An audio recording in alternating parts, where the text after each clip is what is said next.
It's such a pleasure and honor to welcome you, Megan, to our community. And I'm very happy to hand it over to you. Thank you so much, Barbara. Hello, everybody. It's so lovely to see you all. And you've chosen to be here rather than out in like a nice warm kind of evening. So thank you for that.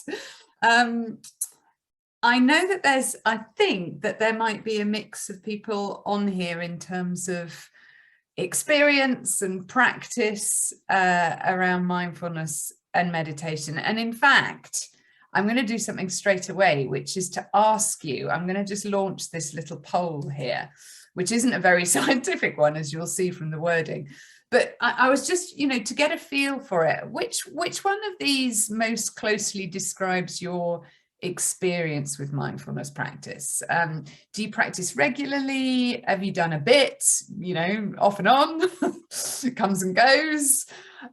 Or have you sort of, you've read something or other, but haven't done a lot in this space, or perhaps you really haven't done anything at all.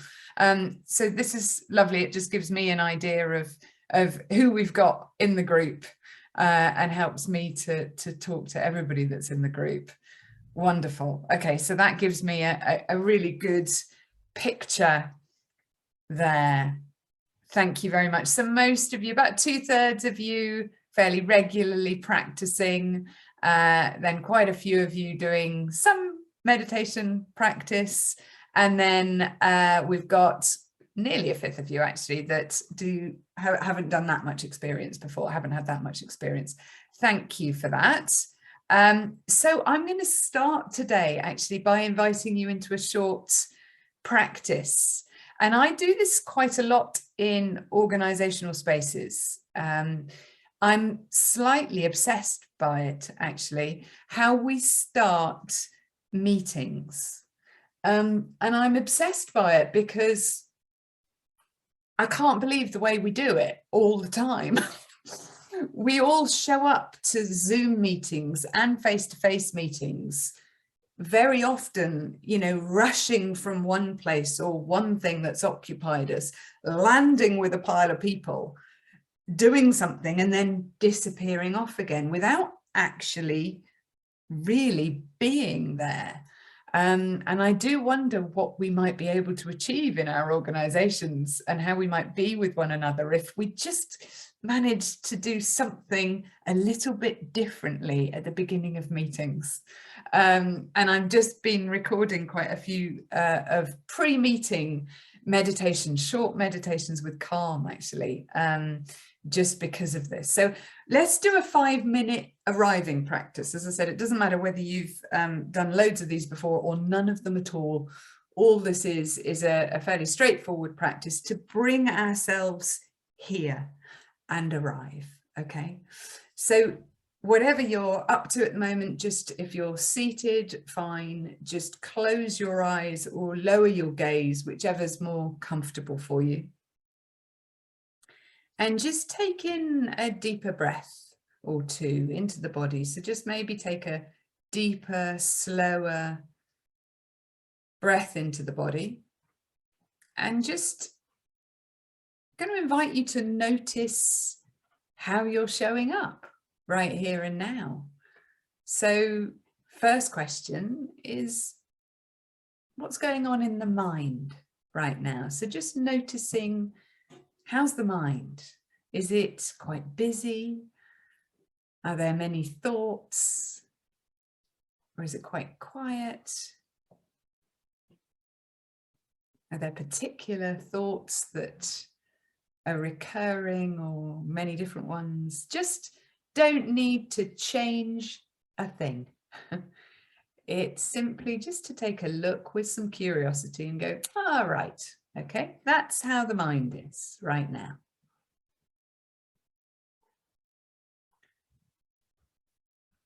And then just bringing your awareness to emotions.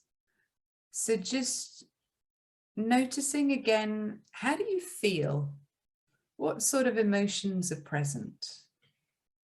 Are you noticing that you feel interested, energized, calm, distracted, frustrated, sad, happy, or maybe you've no idea. Maybe you've no idea how you feel right now, and that's absolutely fine. So again, we're not trying to change anything. We're just being curious and allowing what's here to be here.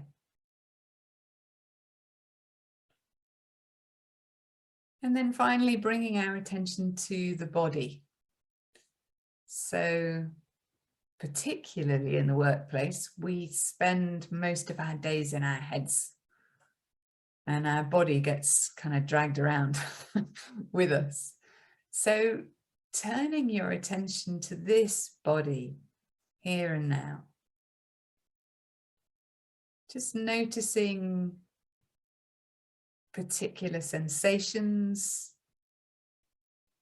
noticing whether the body is showing up relaxed or perhaps tense.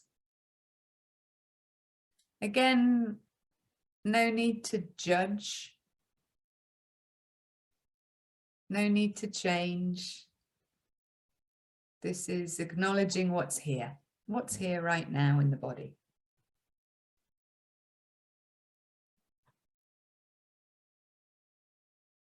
And we'll just focus on specific parts of the body just for a few moments. So bringing your attention to the feet. So noticing physical sensations in the feet right now. Noticing contact. Noticing maybe warmth or coolness. Might be some tingling. Or again, there might be nothing. You can't, maybe you don't really feel anything in the feet. Doesn't matter. There's nothing that should be there or shouldn't be there. It's just what is. And then noticing the contact with the chair or the cushion if you're seated. Noticing the weight of the body.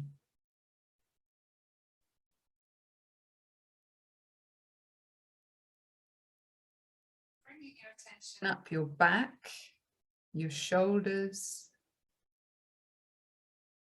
Yes, is a classic area of the body that holds quite a lot of tension. See if that's true for you. See whether you can maybe send some of the breath towards any of those areas of tension.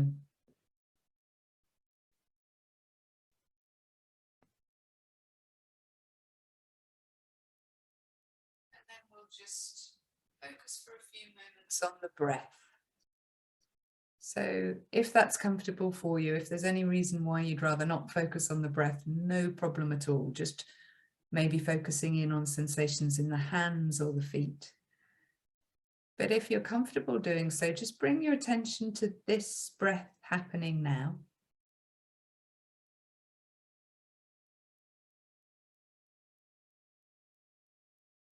Just noticing the physical sensations. Going with this in breath and this out breath.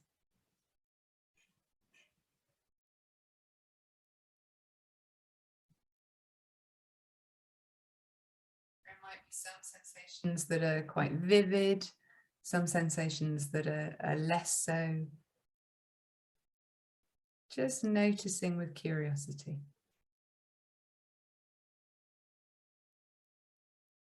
And as we do this practice, of course, very often we find that we get distracted, our mind wanders, or we get into a bit of a conversation about what we're finding in our body or with our breath.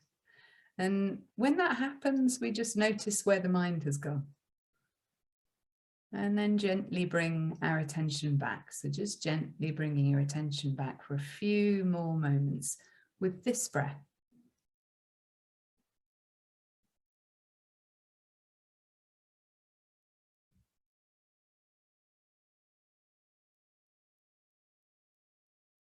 Just before we close this short practice, just bringing to mind an intention for this next 45 minutes or so. So just bringing an intention that feels helpful to you, helpful to others. And as you open your eyes, as you raise your gaze, as we close this practice gently, just keeping that intention with you as we begin.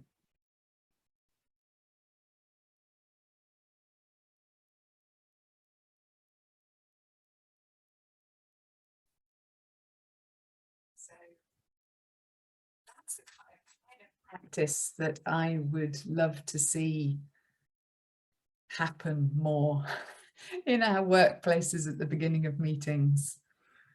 And I do wonder what a difference it might make to how we show up with one another. Today I'm going to just offer a few ideas from quite a lot of many years looking at mindful leadership. And then the last 8 years, I've been specifically running a research project called Speaking Truth to Power. And it was interesting, for quite a while, these two projects were kind of running separately. I was running something on mindful leadership over here, and then I was running something on Speaking Truth to Power over there. And of course, it's obvious now, but it wasn't obvious until about, I would say, until about 4 or 5 years ago, that of course these two things were intimately connected. And I bring an intention here today to see whether I can help you to see how these subject matters come together, and how mindful leadership is important to actually so many things that happen inside our organizations. If you have any questions at all, please do put hands up or put questions into the chat. I'm going to introduce a little bit about the mindfulness research, and then I'll pause, and then I'll bring in the Speaking Truth to Power, and I'll show you how, hopefully, show you a little bit about how the two connect. Okay, so I'm going to share some slides here because they just help me take you through a few thoughts and ideas. So I'm a leadership professor, so I've been interested in what we see as good leadership. We create stories about what good leadership is about and what we need to be as a good leader. And those, interestingly, those change according to context, of course. And a while back, I was looking at the leadership literature, and I was interested in what the story was. So what are people saying that good leaders have to be able to do well? And when I studied the literature, I was really interested to find 3 capacities that just kept coming up in every single report. And they still do. One of them is resilience. One of them is around collaboration and how we work with other people. And the other one is something to do with how do we cope with complexity and uncertainty and volatility. And so I was exploring and looking at these 3 capacities.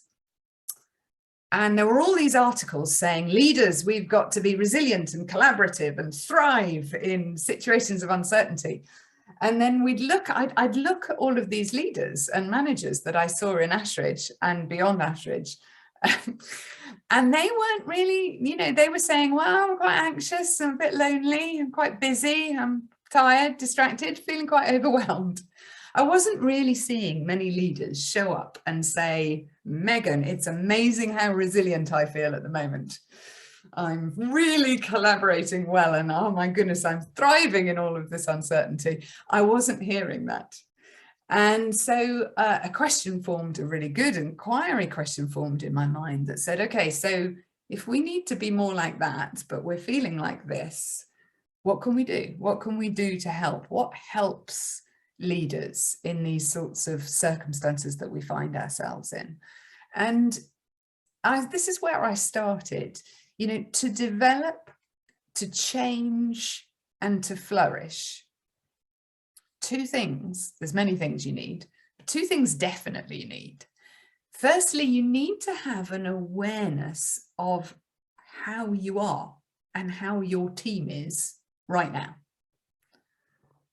that's kind of the starting point. I mean, if you are so distracted or unaware of the signals that are being sent from your own bodies and minds and from your team members, there's not a lot of chance of stuff changing unless external circumstances do it.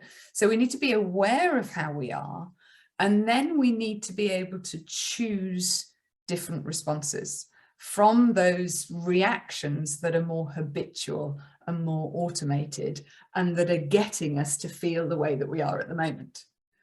So pretty much like whenever you want to change any habit, develop ourselves, flourish, it's an awareness of, well, what's happening right now? Therefore, I'm going to choose a different response from the one that's kind of autopilot and automatic. And that's the point where I thought, I know a practice that helps with that. And it's mindfulness practice. And I've been studying and kind of practicing mindfulness on and off for at least 10 years previously.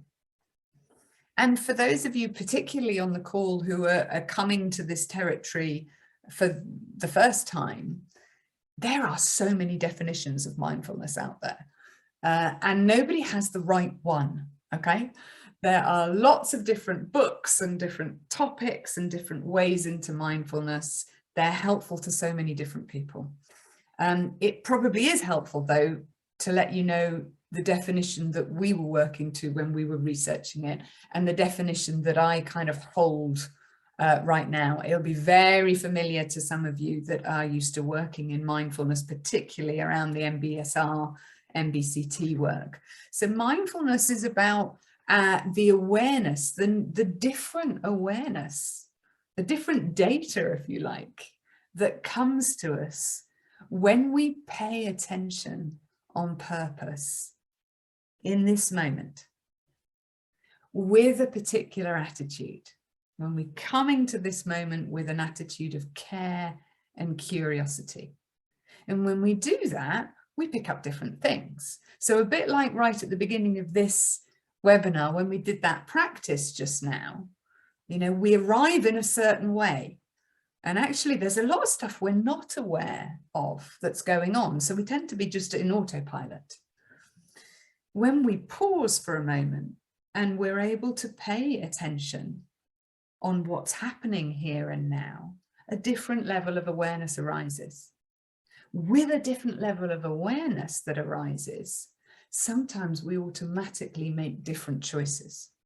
But whatever, it certainly opens up a space where we can respond differently. And we did a fairly big study at Ashridge that examined, we took 57 leaders, we did an 8-week program of training and practice with them, where they were doing the sorts of practices that we just did, but longer ones, mainly. Some were doing them, some weren't. We logged that as well. They were sort of practicing over this period of 8 weeks. We had a waitlist control group as well, and we measured these poor people from top to bottom. And we also asked them to talk to us and to each other about the practice and about their leadership and how those two things connected.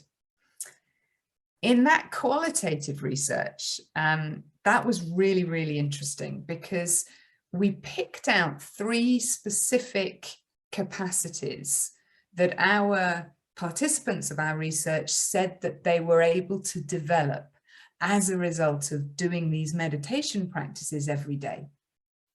And we call this the AIM model. So 3 things in the meditation practices that leaders were developing. A stands for allowing. So you may have noticed in that particular meditation, although it was very short, I was asking you to just notice what's here and let be what's here. So what is the case is the case. We spend a heck of a lot of time wishing things were different than they are, especially in the workplace. We wish we were different. We wish they were different. We wish it was different. And we put an awful lot of energy into that. So our meditation practices are just helping us to more habitually be able to acknowledge what's here and allow it rather than fight against it. Now, that doesn't mean we're passive. So that's not the same as going, oh gosh, here we are, we can't do anything about it. We might very well choose to influence, but that's very different from our ability to kind of go, okay, well, this may not be ideal. It's, may not be great, but here it is. So what do we do now? And that's the kind of allowing, and that's done with curiosity and compassion. And so we're doing that, we're indicating that all the way through our meditation practices. What we're also doing in our practices, as you may have seen from the first one, is we're inquiring. So in our meditation every day, we're practicing being curious and asking questions. What's going on in my mind? What's going on in my feet? What's happening with my breath? How do I feel? Yeah. And other practices, of course, make us curious about our environment. What can I see? What can I hear? And our participants were saying, well, because they're practicing that every day in meditation, they're going out into the workplace and they start to inquire. They start to notice stuff and be interested in stuff more than they were previously. And the final thing that we practice in meditation is something called meta-awareness, which is this wonderful ability that we have of being able to see what we're thinking, what we're feeling, what we're sensing as we are thinking, feeling, and sensing. So that ability we have when we kind of go, ooh, look what I'm thinking. Oh, isn't that interesting? Oh, look what I'm feeling. That's meta-awareness. And that happens internally, but it's also a capacity that we have when we suddenly lift ourselves out of our kind of team meeting and we step back a bit and we go, oh, hang on a second. Look what's happening. I see what's happening. Look, those people aren't involved, but these people are. Oh, look, we're getting caught up about this sort of subject. So that ability to lift ourselves slightly out of the action in order to see what's happening, that's meta-awareness. And of course, that's really what we're practicing a lot in our meditations. And this is sort of the connection between meditation and these leadership practices that I mentioned before, and some of you may have seen this. So what we discovered in our research is that this aim, when you really train aim through mindfulness practices and training as well, you do something so crucial, and that's you open up this space to respond. So you become aware, going back to that slide that I had at the beginning, you become aware and you open up a tiny little space where you have choice rather than being on autopilot and automatic habits. And in our research, we discovered a few things that meant improved or developed, like the ability to regulate emotions, like the ability to spot different perspectives, that is so tricky to do when we're all just firing on all cylinders and just acting. Yeah. When we pause, when we train aim, we have a moment of going, oh, look, I'm angry. Let me just regulate that. Oh, look, hang on a second. Somebody else has got a different perspective. None of that is possible unless you open up this space. And of course, what we found is if you regulate your emotions, if you focus and all of those things, it tends to impact these really core and key leadership capacities that we've been examining.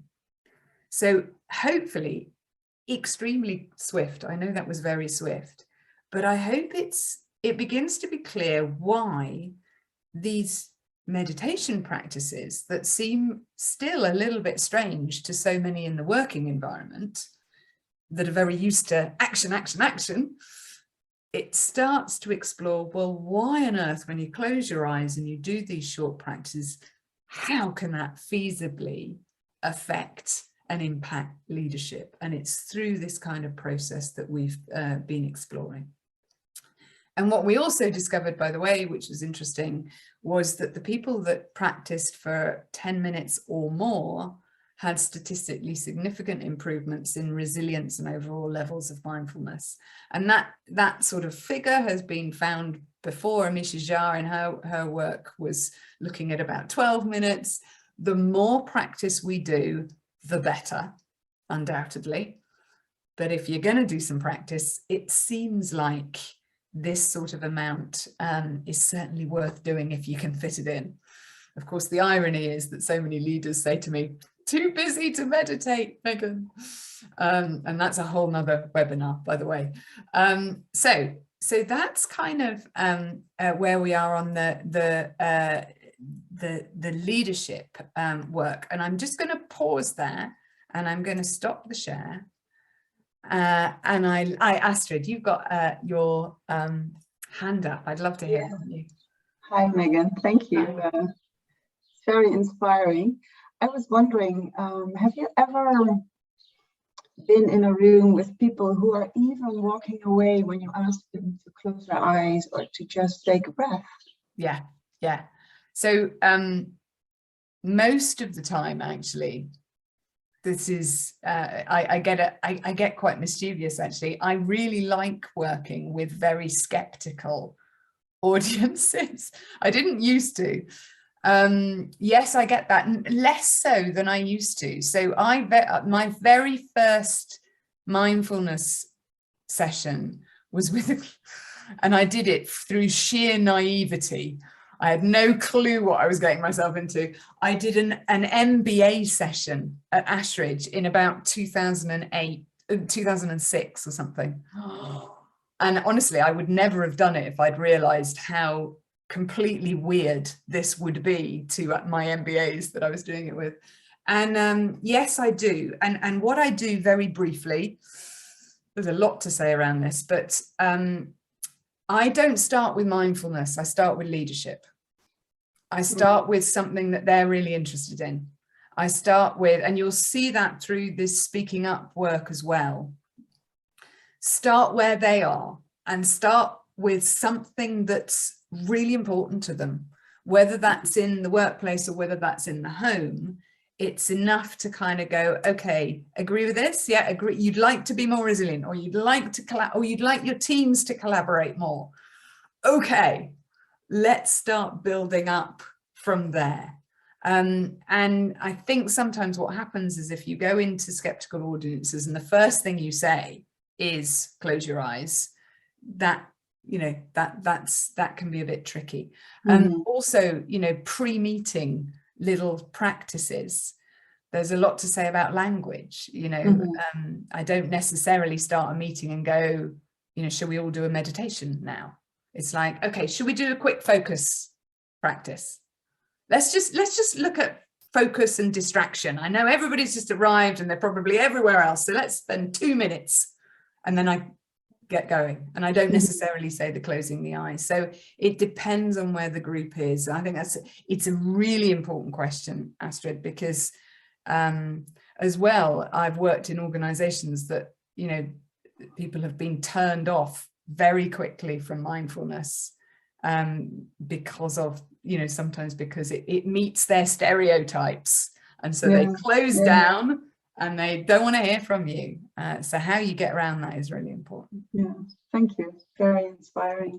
Yeah, thank you. Are there any other questions just for now? All right. Okay, well, ironically, I'm just about to talk to you about speaking up. So, so you might have some more questions after that bit. So there I am kind of with my, I'm doing my mindful leadership work over here.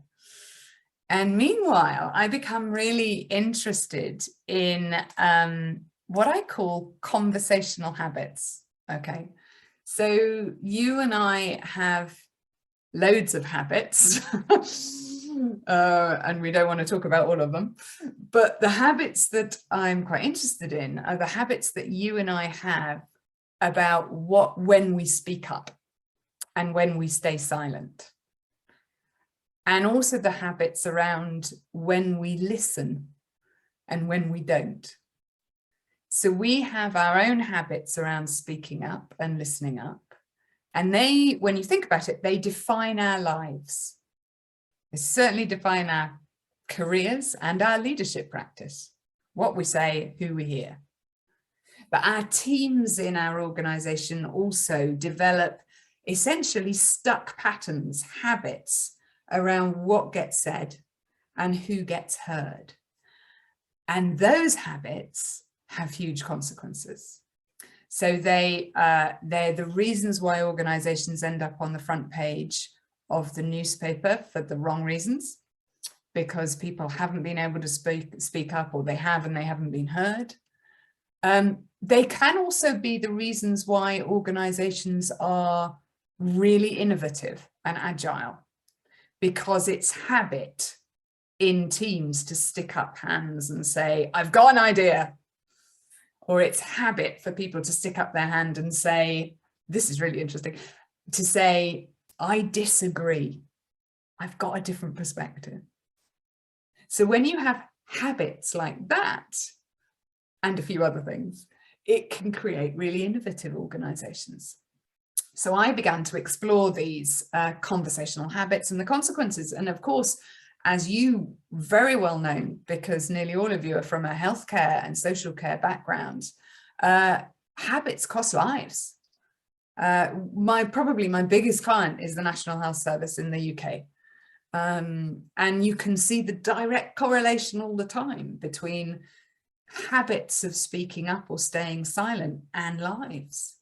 But outside of that, it costs lives when people can't talk about safety. And Boeing was an example there. It costs lives in organizations when we can't talk about mental health. It costs lives when sectors of society are silenced. So these habits are really important. And some of them serve us, and we want to keep them and nurture them. And some of them don't. And it would be really cool to disrupt them. And at the moment, this topic is a really hot topic. We've got many leaders who want to disrupt conversational habits in their organizations.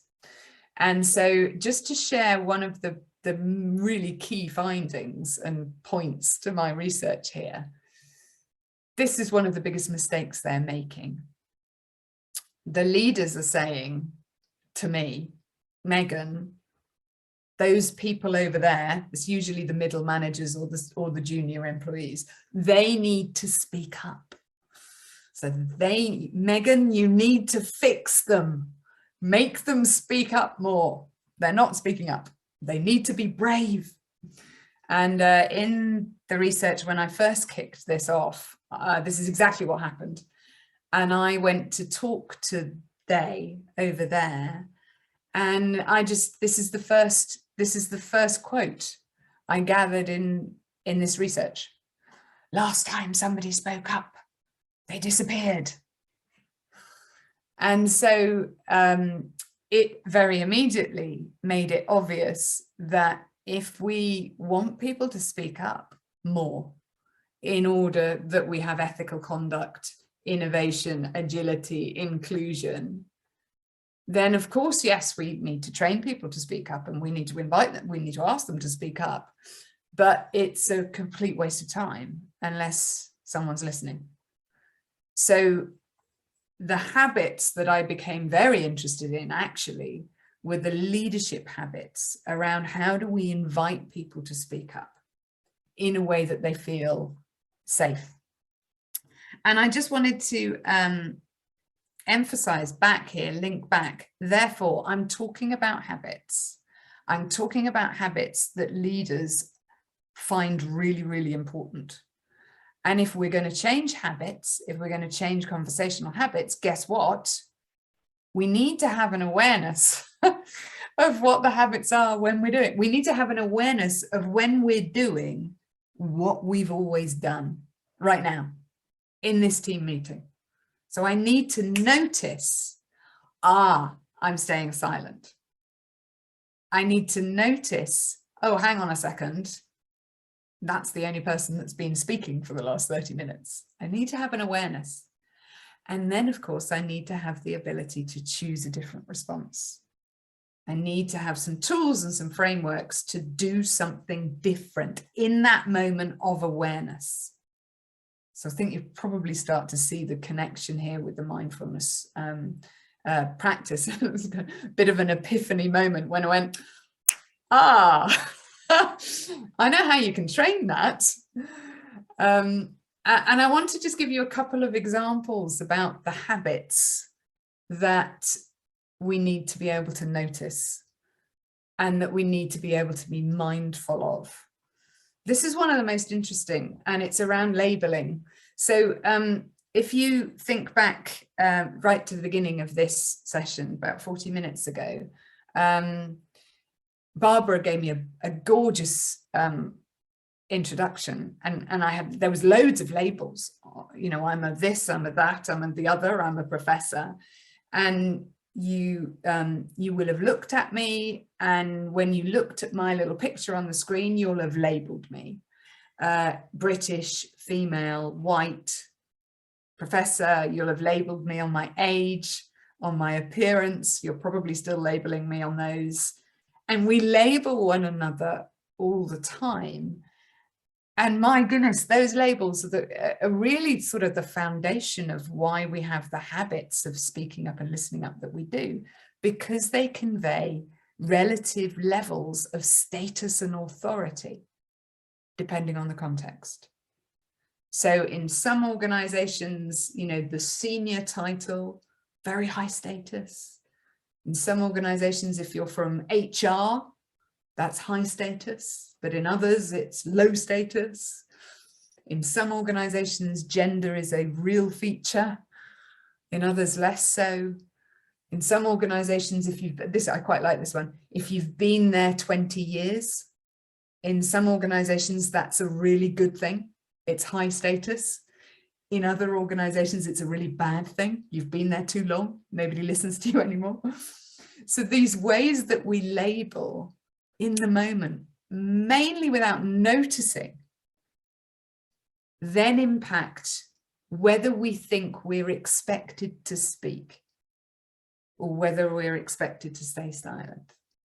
And then they also impact when we label other people, we go, oh, right, I'm expected to listen. Or, oh, okay, no, I probably don't need to. So this labeling process is absolutely fundamental. So can we begin to open up that very hidden process? If we're going to change conversational habits, we have to talk about how we construct power. Ironically, nobody likes speaking about that. So it's quite a lot of my work is about sort of lifting the lid and saying, look at the judgments and assumptions that we are making. And how can we notice them as we notice them? You know, as we're doing them, as we're playing them out. When you're a leader and you show up to a junior group of people, can you in that moment become aware of how intimidating you are because of the labels you're wearing? If you are unaware of that, you will go into what I call the optimism bubble. So what we found in our research, we've surveyed about 13,000 employees globally. And one thing which is really interesting, as you get more senior, as you get more male, and as you become more white, you overestimate the degree to which people are speaking up around you. And all of us overestimate our listening skills. And as you get more senior, you overestimate how approachable you are. So all of those things mean you go into this kind of little bubble. Much of this is to do with something we call advantage blindness. So when I have the labels that convey status and authority, I'm very often the person that doesn't notice them. It's not until we don't have those labels that we can kind of sit back and go, wow, they make a difference around here in terms of who gets heard. Yeah. So that's what we call advantage blindness. The superiority illusion is this classic thing we see in the data, which is we all rate our listening skills higher than we rate other people's. We're all brilliant at listening, apparently. And that is because we rate ourselves on our intent and we rate other people on their behavior. So meanwhile, we're all thinking, no, I'm a very good listener. Shame about my colleagues. But again, this is just leading us into this a bit of a bubble where we think things are probably much better than they are. We think people are speaking up. We think people are approaching us. We think they're telling us what's going on as a leader. So again, much of my work here is saying, hang on, can we notice we're in a bubble? If we haven't noticed we're in a bubble, we don't do the work that's needed to put other people at their ease because we don't realize it's needed. So can we become aware of the bubble, the labeling system in this moment? If we notice it, it gives us that space where we can kind of go, I need to do some work here. I need to try and burst the bubble a bit. And in very quickly in my research, I talk about all sorts of things in terms of bursting the bubble, but just to give you an idea, I talk about 3 traps quite a lot because again, you know, they're very pragmatic for leaders. So I ask leaders to notice, become aware of the traps. If you notice the traps, you stand a chance of responding in a different way. So the first trap is we don't realize how scary we are. We don't realize how intimidating we are to other people. So we need the capacity to see ourselves as other people see us, rather than how we kind of like to see ourselves internally. And then we need to invite people in a way that really suits them. So what our first article for Harvard Business Review in this research was called "The Problem with Saying My Door is Always Open." And although that's a lovely invitation, my door is always open, it is a kind of indication of, if you've got a problem, you'll have to come to my office. You come to my territory, rather than me coming out and finding you in your world where you're more at ease. So that's the kind of work that needs to be done. Second trap is, we interviewed a chief executive who wanted his team to speak up, and he said some lovely things in the interview, and then he paused in the middle and he said, but I do have my little list of the people that fit and the people that don't on the team. And you and I have our little lists. We have our little lists in our head of the people we go to seek advice and opinions. And we can't get rid of the lists. In fact, the lists are really helpful, but we certainly need to question them. Again, we need to be mindful. Who am I about to seek out for opinions and advice? Does this list of people that I go to, do they look a lot like me?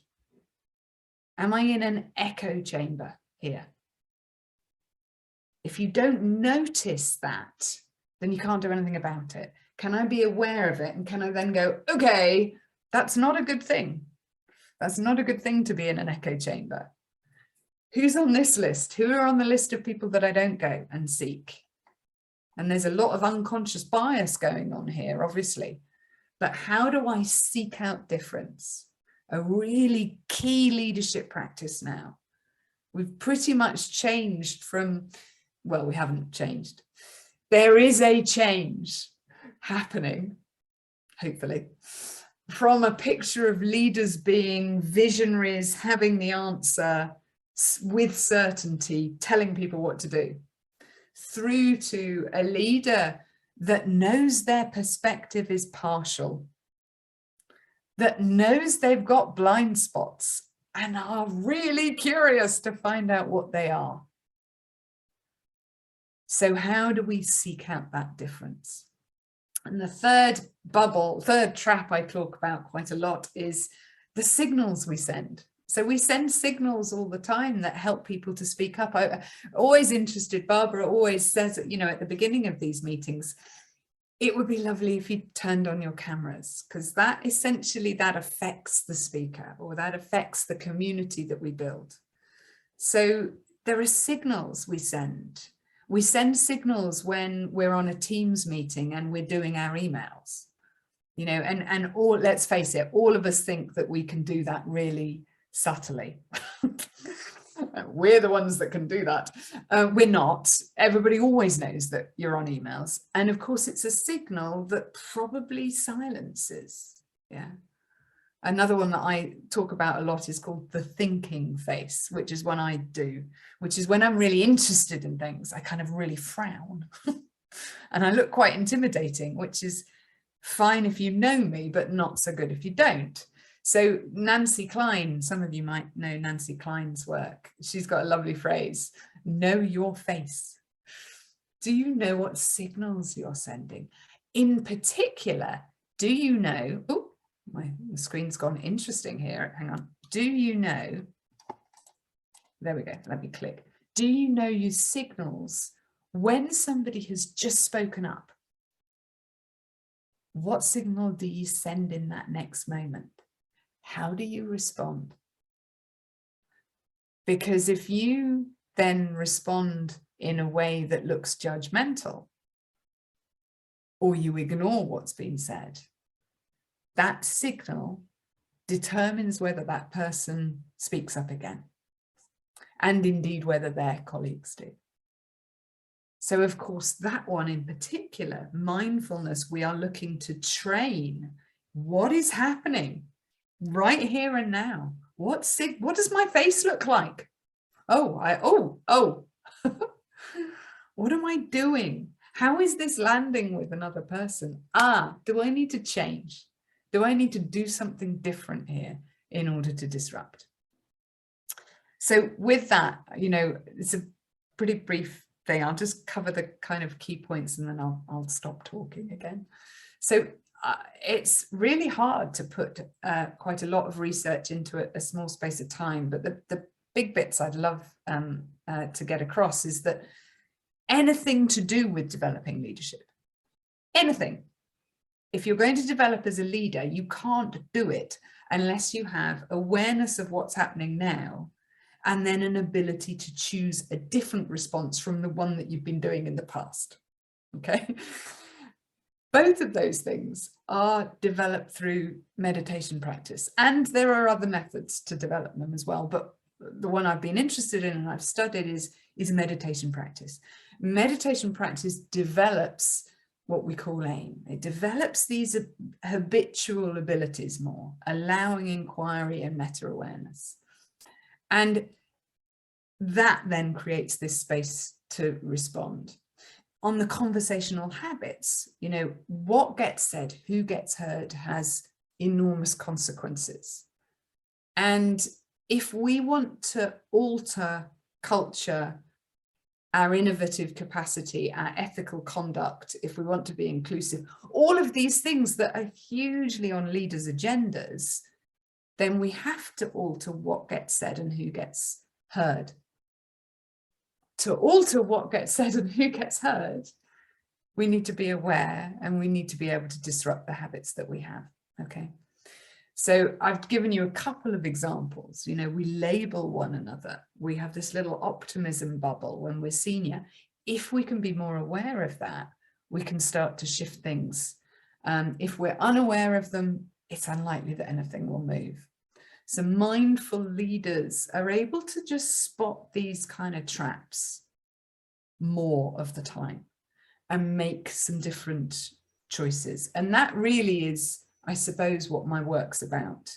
It's enabling leaders, there's a few resources here, enabling leaders to notice how they're showing up. And I'll stop sharing now, but I'll just share one last thing. An amazing man called Ian Wilkie, who I interviewed, who runs an organization called 50 Million Voices, which works with the community around the world of people that stutter. And he said to me, you know, Megan, how you show up affects my voice. And that's what happens in leadership. How you show up as a leader affects the voices of people around you. So if you show up frustrated, distracted, impatient, people's voices are silenced. So if we can just raise that level of awareness of what's happening, we can begin to disrupt the habits that really aren't helping us in organizations. So I'll pause there, and I would love to hear any thoughts, any questions, any comments that you might have had. I realize I've got this slight thing going on in my mind that just says, oh my God, I've just dumped so much stuff on you. So I hope it's enough and it's all gone in. Let me pause.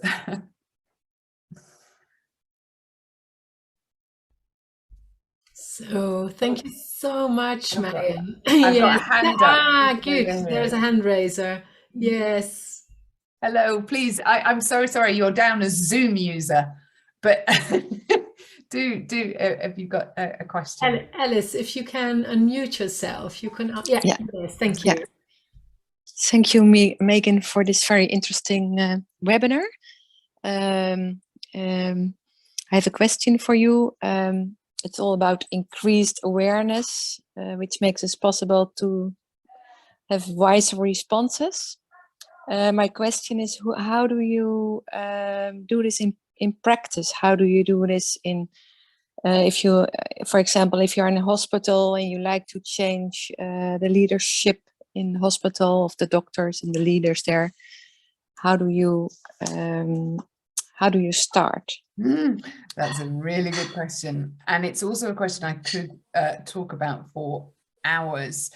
I often go in and I'm often a kind of a bit of a wake-up call of, I go in with data, I go in with statistics, and I say, this is what's happening here in terms of speaking up and listening up culture.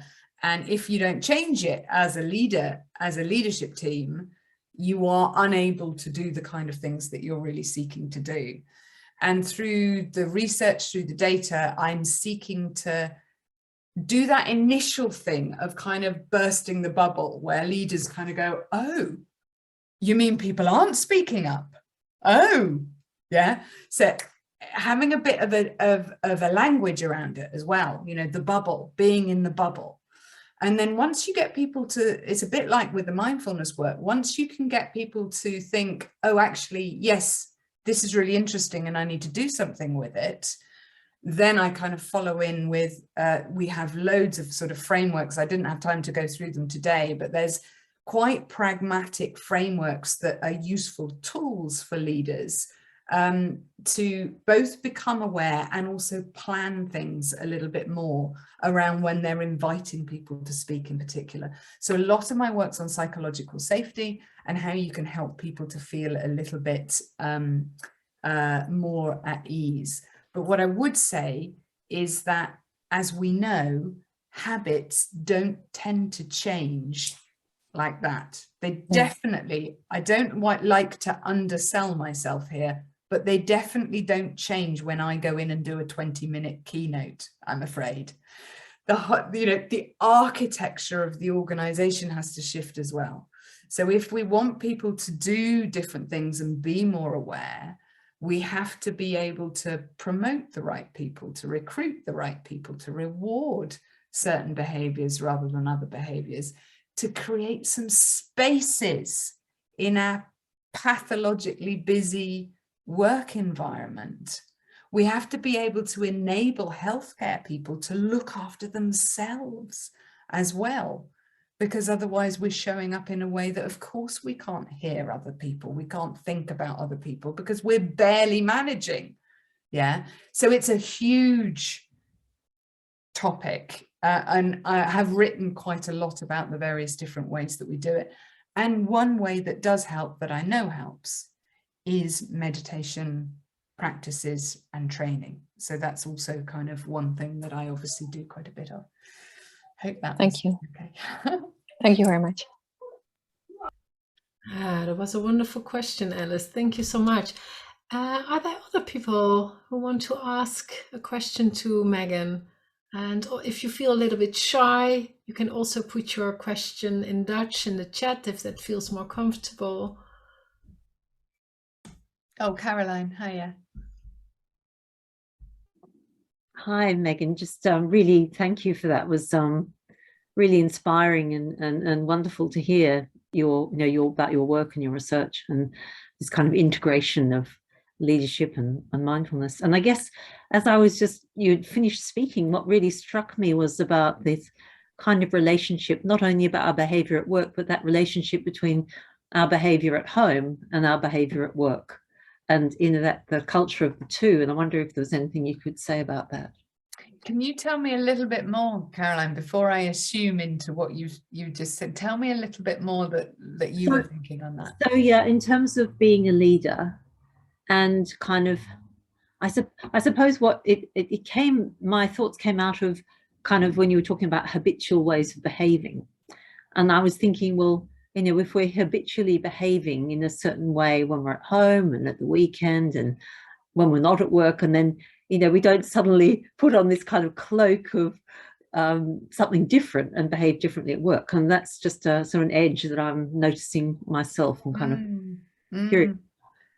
Yeah, and of course, what is going on in our personal world and in our lives is intimately connected with how we show up at work, and then what's going on in our workplace is intimately connected with how we show up with our family. And I think, when Barbara and I came on this today, Barbara asked me how I was, and I kind of gave rather a lot of information about what was going on, and then Barbara gave lots of information about herself, and it's just become so obvious about how blurred these boundaries are.